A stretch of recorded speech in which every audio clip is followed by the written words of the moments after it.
No one noticed when Iris Hartwell pressed herself against the wooden wall of Murphy's General Store, but everyone noticed when they spoke about her like she was already gone.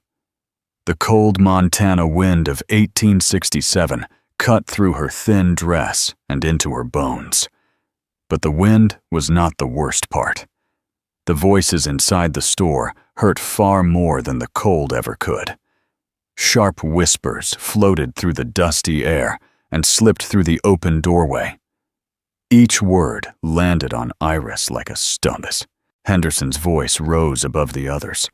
It was loud, confident, and filled with the kind of cruelty that came easily to people who had never been alone.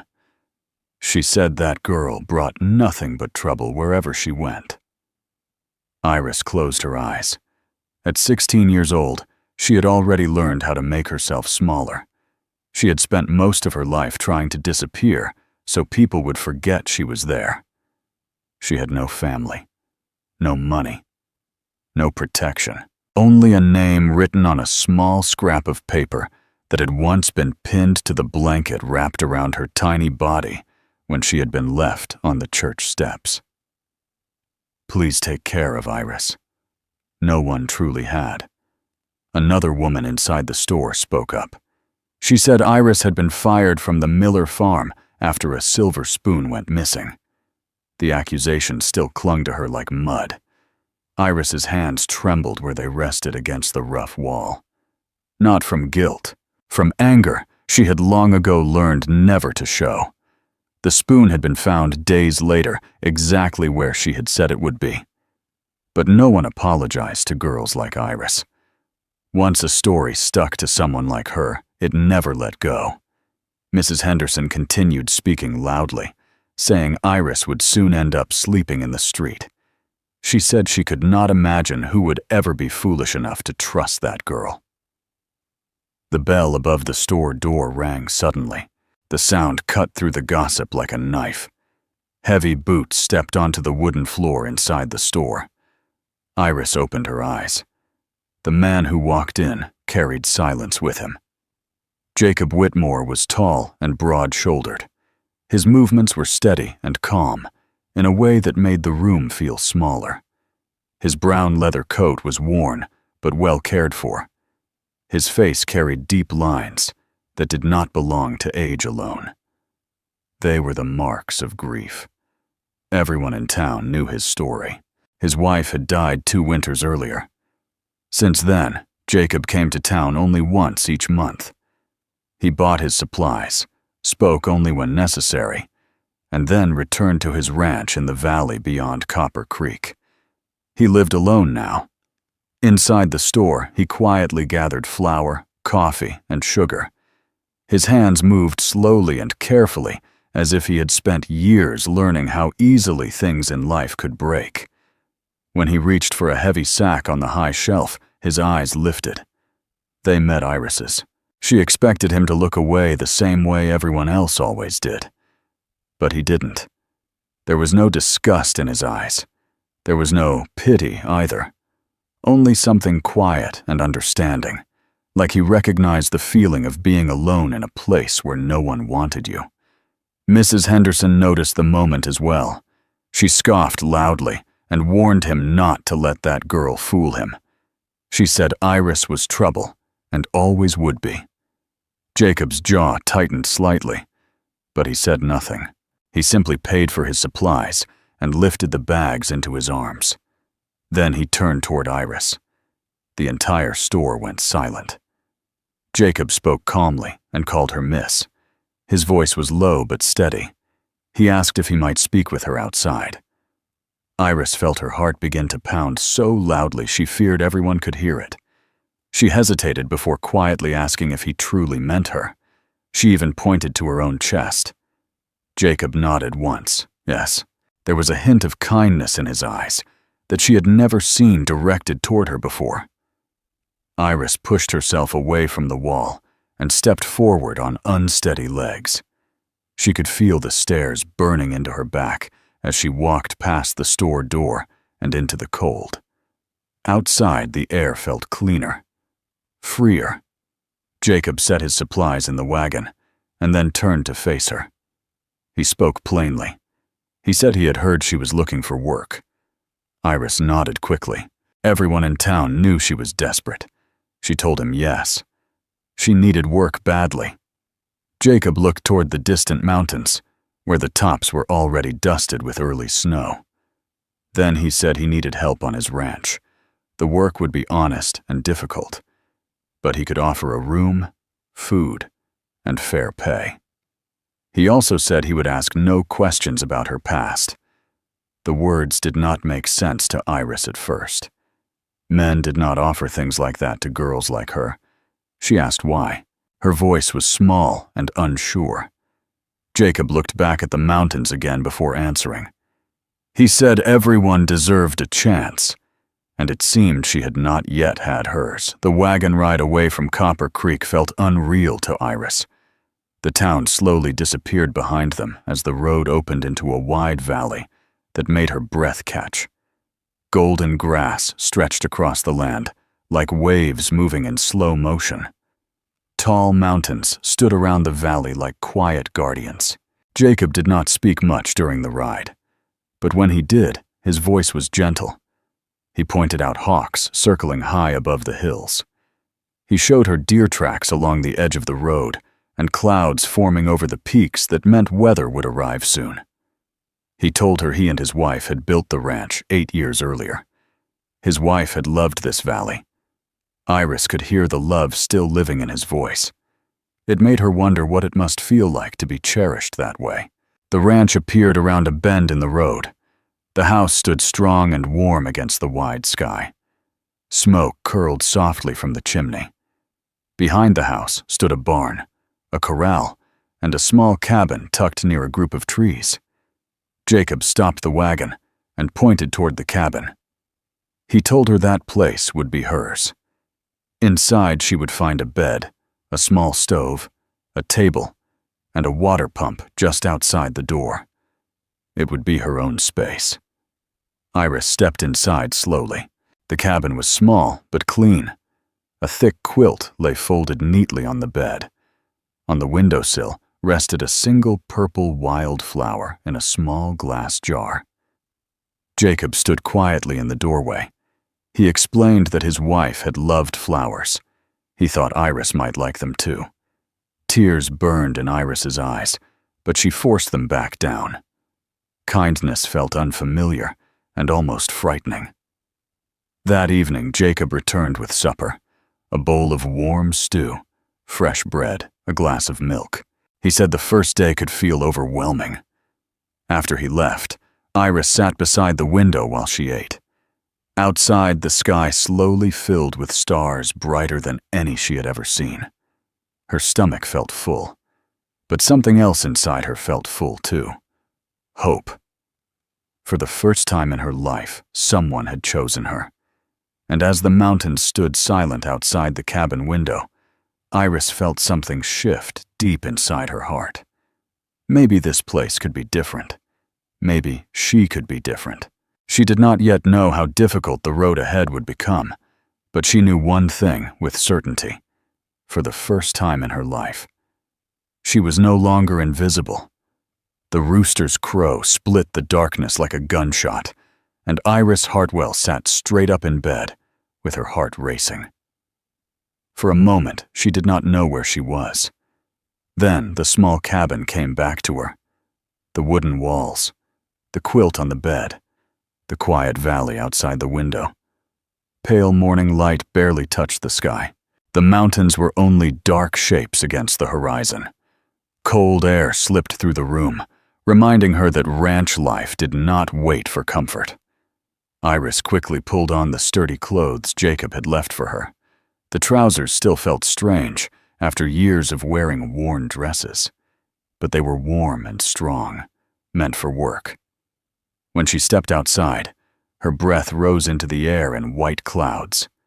The valley smelled of hay, frost, and animals. Lantern light moved inside the barn. Jacob Whitmore was already working. Iris walked quickly toward the barn, her boots crunching against frozen ground.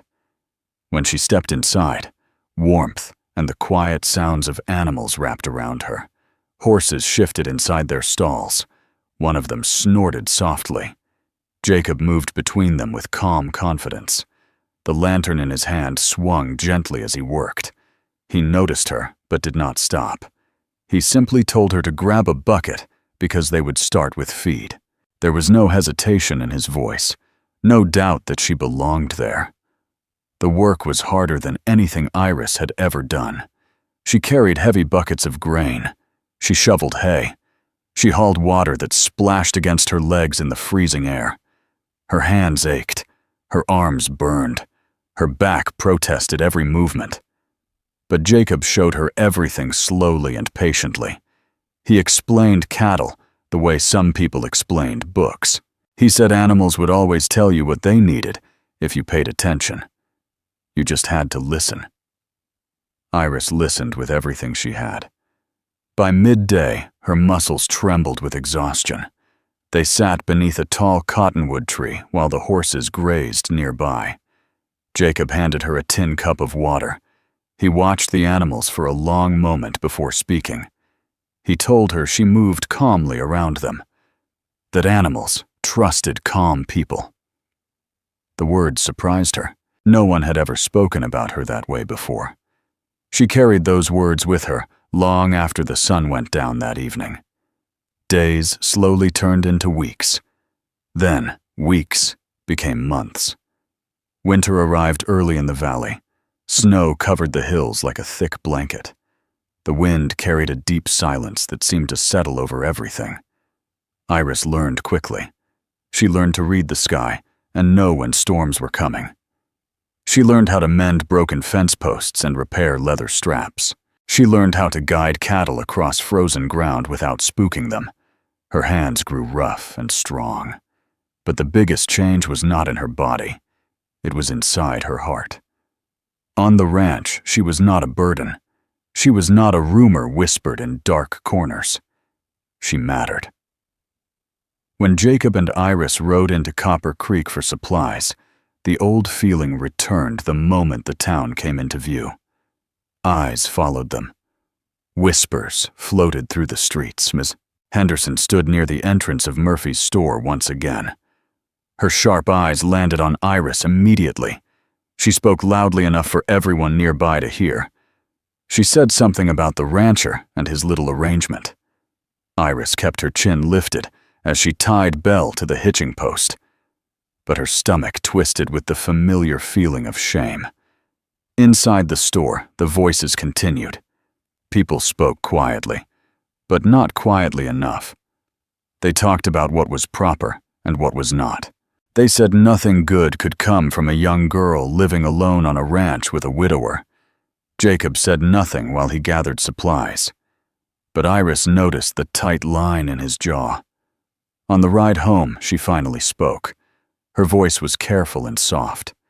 She told Jacob that people were talking about him because of her. Jacob shook his head slowly. He said people talked because they did not understand. What mattered was what they knew was true. His words were simple, but they carried weight. That night, they sat at the kitchen table with a lantern glowing softly between them. Account books were spread across the wood. Iris studied the numbers while Jacob explained how the ranch worked. As she watched the tired lines in his face, a quiet decision formed inside her heart. She would not let the town destroy the life they were building. She would work harder, stand taller, and give them no reason to doubt her place there. February brought a storm the valley would remember for years. The wind arrived first, screaming across the mountains like something alive. Then snow came crashing down. It slammed against the house and barn with a force that shook the walls. Iris stood inside her cabin, watching the storm rage outside. Then she saw the faint light of a lantern moving near the barn. Jacob. She threw on her coat and ran into the storm. The wind nearly knocked her sideways. Snow whipped against her face so hard it burned her skin. Jacob's voice cut through the chaos. The north fence had broken. Cattle were scattering toward the canyon. Fear tightened around Iris's chest. But she did not hesitate.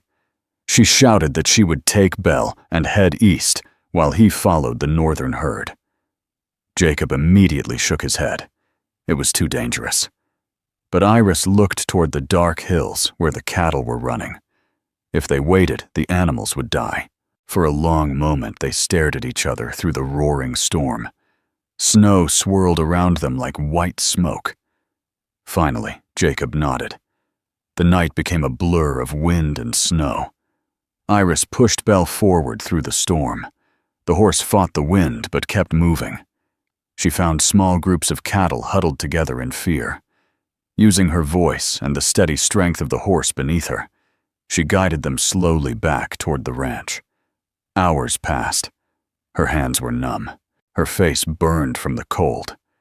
Near the canyon's edge, she felt panic rising in her chest.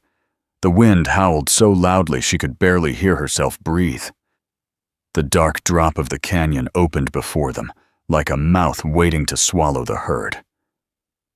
Iris rode Belle between the cattle and the edge. She trusted the horse completely.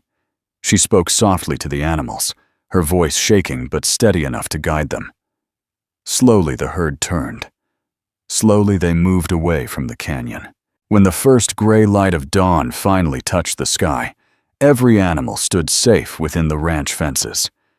Jacob rode toward her through the drifting snow. He climbed down quickly and helped her slide from the saddle. His hands were steady as he held her arms, but his eyes held something she had never seen there before. Respect, and something deeper. He told her she had saved them. Iris shook her head. She said they had saved them. Later that morning, they sat near the fire inside the ranch house. Their frozen hands slowly warmed around tin cups of coffee. The storm still roared outside, but the house felt quiet and safe. Jacob looked at her across the fire. His voice was softer than she had ever heard it. He told her something he had not realized until that night. He had believed he was giving her a chance, but she had given one to him. She had reminded him how to live again. The room suddenly felt smaller. The fire crackled between them. Jacob stood slowly. Then he stepped forward. Iris watched him with wide eyes as he reached for her. His arms wrapped around her gently. For a single heartbeat, Iris froze. No one had ever held her like that before. Not once in her entire life. Then warmth spread through her chest. Safety. Acceptance. Her body relaxed without permission. She leaned into the quiet strength of his arms. For the first time in her life, Iris Hartwell felt what a real embrace was supposed to feel like. When they finally stepped apart, neither of them spoke. But everything between them had changed.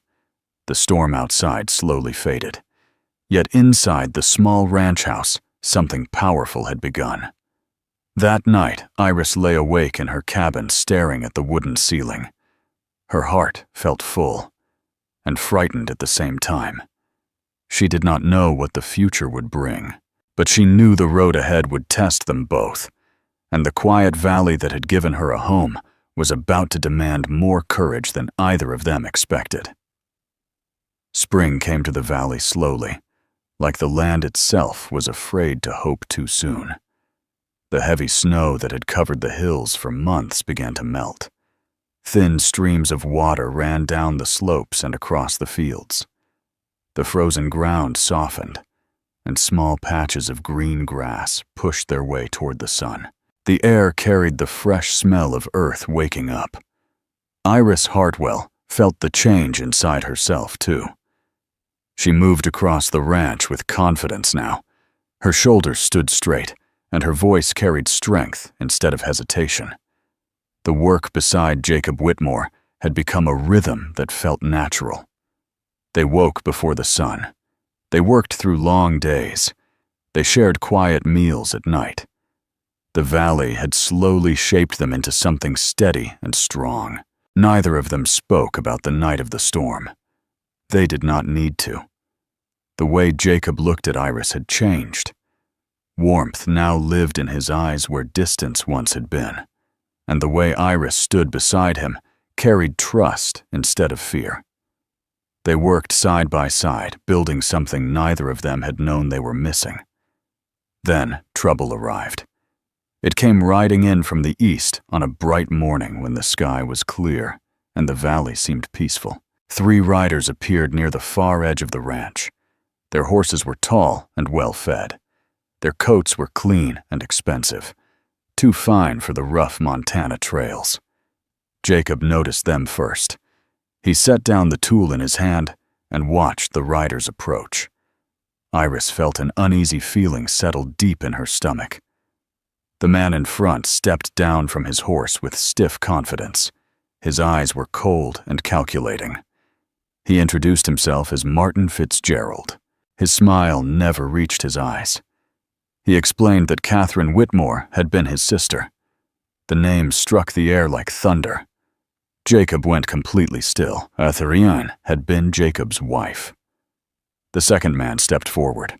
He carried a leather case and wore a dark coat that marked him clearly as a lawyer. His voice was smooth and practiced. He spoke about legal concerns regarding Catherine's inheritance. He said there were questions about how the ranch had been managed since her death. Then, Martin Fitzgerald turned his gaze toward Iris. His eyes held open dislike. He pointed at her as if she were nothing more than a stain on the land. He said the situation was simple. Either the girl left the ranch immediately, or they would challenge Jacob's right to keep the property. The lawyer explained calmly that such a scandal could be enough to take the ranch away completely. They gave Jacob 48 hours. Then they mounted their horses and rode away across the valley. Silence followed them. That night, the ranch house felt heavy with quiet. Jacob sat at the table, staring down at the papers the lawyer had left behind. The lantern light cast long shadows across his tired face. Iris sat alone inside her small cabin. The quilt lay folded neatly at the foot of the bed. She stared at it for a long time. Memories filled her mind. Every place she had been pushed away from. Every door that had closed in her face. Every voice that had said she did not belong. Before the sun rose the next morning, Iris made her decision. She quietly packed the few things she owned. If she left now, Jacob might still be able to save the ranch. The valley would survive without her. Jacob would survive without her. She stepped outside just as the first light touched the mountains. But Jacob was already there. He stood beside the wagon watching her. He told her to stop. Iris tried to explain that she could not be the reason he lost everything he had built. Her voice trembled, but her decision felt clear. Jacob's answer came quickly. His voice broke slightly as he spoke. He told her the ranch was not worth keeping if it meant losing her. He said they would face whatever came together. 2 days later, the courthouse in Copper Creek filled with more people than it had ever seen before. Word had spread quickly across the valley. Inside the courtroom, whispers moved through the crowd like restless wind. Iris walked beside Jacob. She wore a simple blue dress she had sewn herself during the winter months. Her hands trembled slightly, but her steps remained steady. The hearing began with the lawyer speaking for Martin Fitzgerald. He described Iris as a scandal. He suggested that Jacob had allowed an improper arrangement on his land. He spoke about appearances and community standards. Then Jacob stood. The room slowly quieted. His voice was calm and steady. He did not speak with anger. He spoke about truth. He explained that Iris worked the ranch beside him every day. She earned her place through honest labor and strength. He spoke about respect, about partnership, about the kind of love that builds people up instead of tearing them down. His words filled the room with a quiet power. Then something unexpected happened. A voice rose from the back of the courtroom. It belonged to the store owner from Murphy's General Store. He stepped forward and spoke about the hard work he had seen Iris do. Then the town blacksmith spoke. Then 2 neighboring ranchers. One after another, they stood and shared what they had witnessed with their own eyes. They spoke about Iris's strength, her honesty, her character, They said they believed what they had seen more than what they had heard. Murmurs spread through the courtroom. Then a woman slowly stepped forward from the crowd. She held something small in her hands. Her voice trembled as she introduced herself.